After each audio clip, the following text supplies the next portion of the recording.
Now, in East Africa, close to 40,000 jobs have been created in Uganda over the past year as a result of Chinese investments. Don't take my word for it. A report by the Ugandan Investment Authority shows that China accounted for more than 45% of investments made in the country between 2018 and 2019, effectively making it the country's top source of FDI.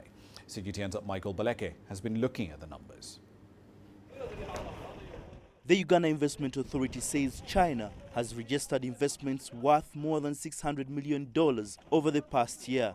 The investments are largely in agriculture and construction sectors such as roads, bridges, power dams and industrial parks. The investment body puts the number of Chinese companies involved in key infrastructure projects at over 200. The numbers for the Chinese investments are growing and they are showing an upward trend.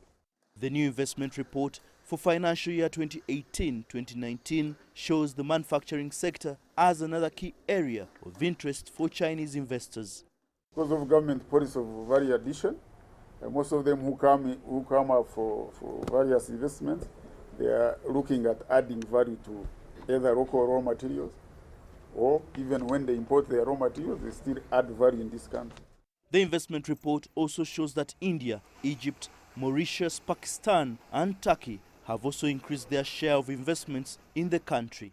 There is no doubt that more investors are opening up shop, not just in Uganda, but the rest of Africa.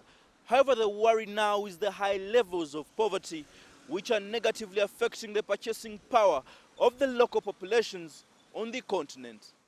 The situation has been escalated by the insecurity, especially along the borderlines of some African markets like South Sudan and DR Congo. Since February, Rwanda has maintained a closed border with Uganda over political differences.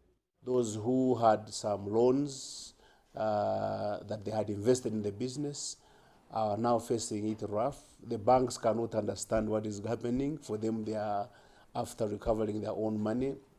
And you recall that this was a source of livelihood where children used to get their school fees, where women used to have the meals at home because they would engage during the course of the day and have what to take home. So all this has been now put to hold. However, investment experts argue that even with the unpredictable environment in some states, there seems to be a growing appetite to invest more in the wider African region. This is expected to improve the region's economic performance and the welfare of its people. Michael Baleke, CGTN, Kampala, Uganda.